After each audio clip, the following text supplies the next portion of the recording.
أعوذ بالله من الشيطان الرجيم. بسم الله الرحمن الرحيم. والصلاة والسلام على سيدنا محمد الفاتح لما أغلق والخاتم لما سبق ناصر الحق بالحق والهادي إلى صراطك المستقيم وعلى آله حق قدر ومقدار العظيم. السلام عليكم ورحمة الله تعالى وبركاته. الحمد لله ربنا وانا وسوغو منا من نابدين هنا نابونان سفان جيلي تون فاتون نابونان سا لا وانا من نان تون ادم بي سي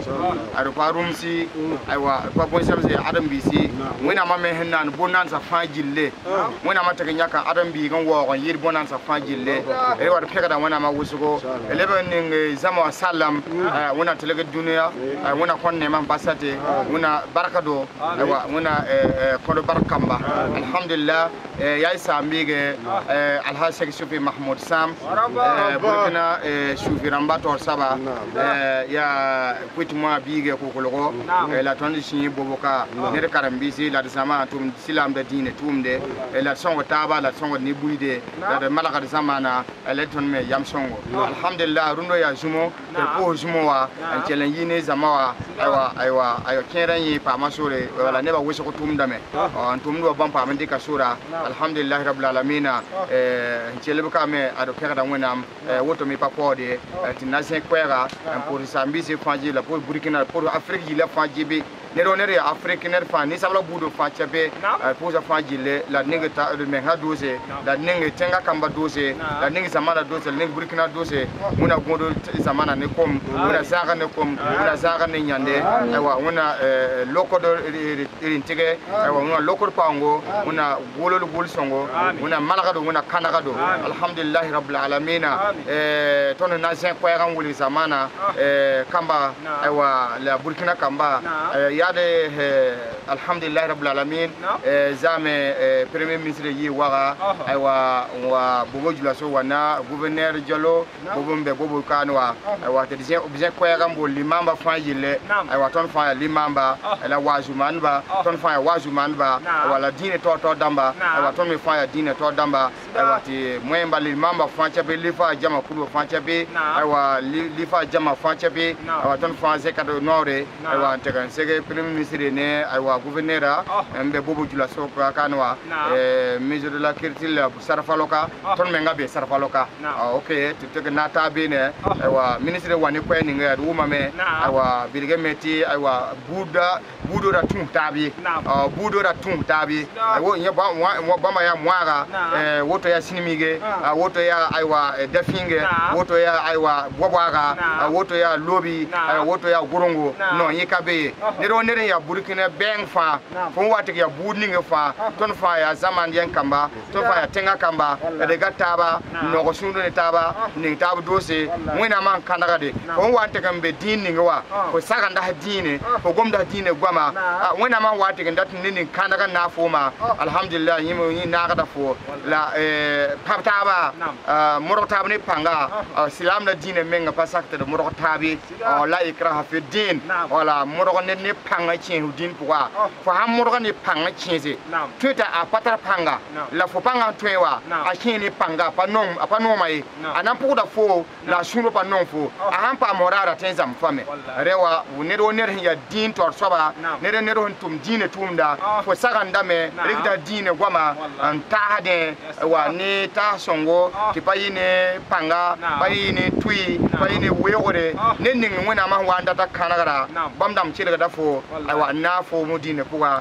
tu dine ne yamlewo din dam baton tu ne yamlewo wala hantu ni modo fo churu pa nome kuna ma me pa reger tu mai ay hana tu bi tu ne yamlewo billa soma ela na se kwa rundwa alhamdulillah ya jumla da yiwutwa jumon posula yiwutwa anjele wanyana la ilaha illa allah wa ya ilaha ngulo dara po zugutwa la ilaha illa allah la ngulo dara po zugutwa yinda be kane alhamdulillah ya silam da kwega silam da fa ne do ne na cin silam da ni na foyete la ilaha illa allah muhammad rasulullah nabi muhammad sallallahu alaihi wasallam silam o silama ni do ne do ba ko hawata wi pa yu wokte yu kwega ko na kirare ko to yete la ilaha illa allah muhammad rasulullah mukhlisan vuk bala fo an ton yela vuk bala ni pupelem o chin arzana poka pa na kiem da kieme ren kiti ton me yir la ila non lom mandara po ati bekane hati nizime men ya wotoa bomme mana woto ambinga bisinwa na biyama yeti ni ro ne ya silam budo fo mi yire nganya yam songa ti yam songa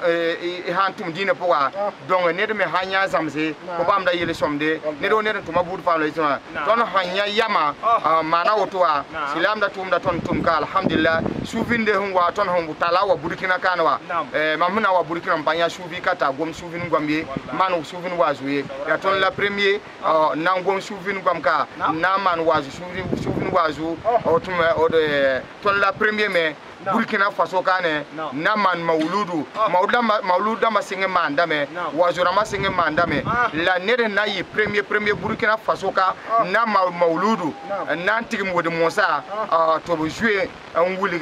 nimbuide no ne ba shuri ya ton la premier tigim wode monsa mane ati ne ba nyamo hazam hade ya ton la premier na man kremes mara manda école la poa wala deuxième c'est silam ba wuzura samamte kremes mano pasomai la ton la premier Burkina na tigim mwemba tigim silizamawa nambol kamba nda widi wodi bonse remte da budu aywa na keso patun hodi école bi mandrasa kamba ko yamsa ni kimba na soko neba ko me ha to on diab sokura pam wefo wala pam kado alhamdulillah singra yin neba tuwa ton wisigo la ba ko nebne nginda pa famba bam le boyela ti bam da pa miti wuto men son da dine alhamdulillah rabbil alamin ala donc alhamdulillah ni sabla sa chiurenga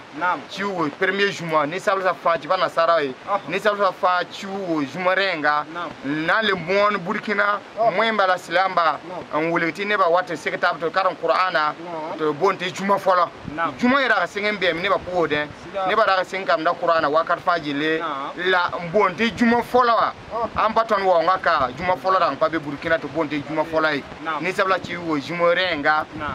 ne ba fa bangala kate juma folo la maso masawa ton wani tum kandi yam sonka moyma mikemte ya soma tinga kama mikemte ya soma wazwanba mikemte ya soma nirka fa wandika tum da maha zamase nirka fa manda zinge tijele ya sunogo alhamdulillah rabbil alamin woto la da ndati zamana mana ko hana wane tumde wala wani yam tenga poa bi moroti ya yam songo ya tum songo ne bentenya anzam hantum ti pam nafa alhamdulillah relaton wane yam kanga wa rundo wa singra yetogo la masawa alhamdulillah rabbil alamin la kan ya bobo tenga ya jult gwam tenga renkiti ton gomne zula wakat fajile blaka arfa ya monse woto me ka fa ya monse ya kokolo la ton me roge ay wantega an wubu dalwa an karambe lo Mali ke Mauritanie ke Senegal le bagon wa Burkina ton mikem te wona ma me pulma me te ton me zin boboka an nantom dine tumde alhamdulillah rabbil alamin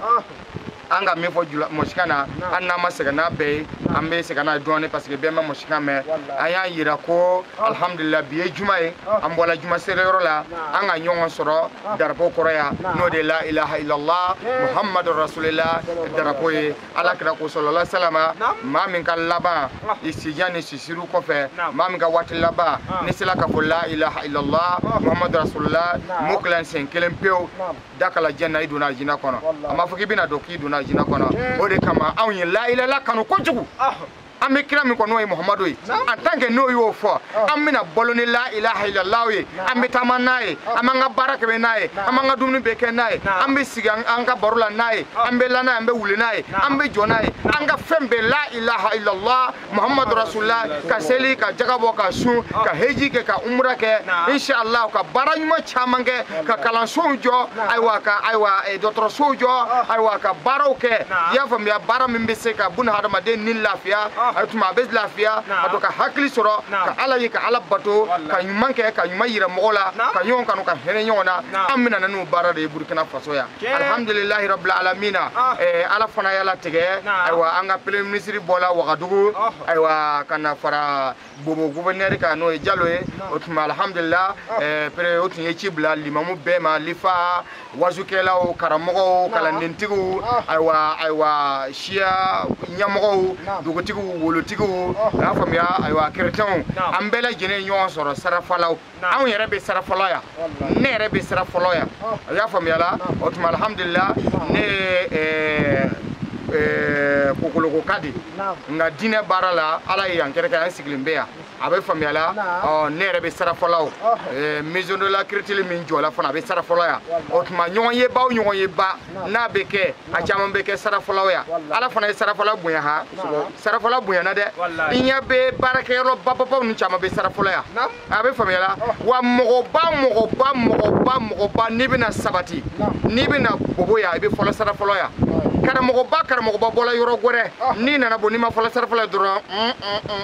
abe dam na wurru ka fenge hadra be na domina ka bo malla a fola sarafalaw ya o gate wazuke kwate nyeya sarafalaw baraka kindi de bobo jula so sarafalaw baraka kindi de alaba akelele nana ka do kare kona kelen kan na ya aka jetigla sana ya fo ablay sana ya ademe bibi burkina dugute kinte yorote pansorto rumna abe famila alha sheikh shuf bilal khalifa tijaniya o fana be bo malla bamako no enere ka shekuye ya famia ane mburange ane nga kramo ya famia ka obe faraka ya famia obe sheikh bilal be bo bamako domina malla kana burkina ya a shenfolo a jigina sara folo yadi otuma a jigina sara folo ya abena watim na antunte dade me anale ka do ke alhamdulillah rabbil alamin burkina dugu ka dogo shufu ka jawete romna a konkonna na dugonna burkina bobo ya kim ka dogo ya fo me shufu ya zawete kimina burkina bobo marala wagadugu marala ya fo ya ka gusiya fo korfar mara ka gusiya fo gana mara ka gusiya fo niger mara ka gusiya fo aywa fena kuchala sra mara dugu deni ka dogo ya fo ya shufu ya zawete romna otuma kinga dogo ya fana shufia zawete romna ala ne shesu blale baraka na lohorma ngabe na watimna waya soro antu mejete kelen otuma sarafola baraka kinde ya famia imma kin to me ko sarafallahu ala taala kimin boya datele kama ba wole ko sarafala note to ko ne re wole do mina karamogo de a wole wal jubado tumbe ya fatula kabru tuna o de kin to ko sarafallahu ala taala kimin boya sharafallahu kini rego sharafallahu ala taala kimin boya abe famela amadam na fanada sharafallahu bena bunya ka be bunya kata university be jola sharafallahu ya chama abe famela doctor sobanu chama fana be jola ya baraka ro chama be baraka fonde chama be de mafu ate kin kono de baraka ro be kin kono chama nga kaba kodo me ni manyuma na sarafallahu ibaye aka kobe sabatidi abe famela ala kan deme ala kan kunadia ala kan labaya ala kan herekai ala kan kunadia wala premier ministre nana ka bo wagadugu kana fara gouverneur ka boboya wotma anwulla antagala nyon soro ikunu nere tumbe alhasheshu mamusam wotma ministre min rana ka bo ka kumana olu na kunye mie mo ka ben shia wolma kana ke ani kana foko ale moshie aywa ni efulae u kana ke moshi ni fula bekele o ni dafien o ba damana bobo ba damana no dafini bobo abekele ni lobi aywa ni aywa nunumai difference kana do atange nai burkina bewde anga nyogo mine shia wolma kana ke otma ni shia wolma make amena nyogon fami amena ben kele mina ba mais ni shie wolma dona land abena gelade ama ina ala fe ala kan kisi gelama ala kan kisi gelama otuma ayirala fana nyamogo beka kuma ika ko mogo fe otuma nyamogo tabulo dina mogo tabulo kerete on ka kuma ka nyamogo fe otuma beka haklimata otuma aywa limamu aywa wajukelaw karamogo mumbe don ke mogo kala ya famia école karamogo directeur mandaza karamogo ya famia directeur otuma ay kuma aga ko mogo fe mogo ka hakinno soro ala ka ndeme ni nyamogo be kuma ga ko mogo fe otuma ka ko mogo ladini nyumae nala so hani shitana be na duli shitana be mada otuma ambola jumana kamena joya otuma ame ananga komo la famia ke bobo jula soye kuma on resigle mbea ka do ke makonye ni ko Mali Côte d'Ivoire Nigeria da kunya kele Afrique dugu bela jene afa me ambe dugu min to ko fama dugu ma ala ka Afrique nye ka Afrique buya ka hakliuma di Afrique deuma a kana musuma be ala ka fanga dama ka London deuna amon deuma ka fanga duma tubabu be fefen gla la anna folo na burma fe mobilu anne fefe tubabu be fefe gla kana firama ama yine ala fe ala ka fanga di ani Afrique deuma amen andewna modewna closer fo dia wuli ala ka loni fona dama ayre fona ka glaina fo luba gla chomna na awmina ta gla ala ka awta fanga buya ala ka sekanye to be sika fenfeke ayre ka seka okeya ala ka ndeme ka Burkina korota ka Burkina buya ka Burkina wasa ka fere ka ankisi kongoma ka ankisi minogoma ka ankisi lebuma ka ambekelema ka ngwasa ka nusunya dama ka dunga fo dama ala mokelay kira moya kama abalma kedo aywa alha Cheikh Chouvi Mahmoud Sam grand les guides des Chouvi de Burkina Faso ya famia ningo ladro école dongo gambo tui inshallah otmala kan deme ala ka herekay ala ka kunadia atmamba fo la ilaha illallah la ilaha illallah la ilaha illallah la ilaha illallah la ilaha illallah la ilaha illallah la ilaha illallah la ilaha illallah la ilaha illallah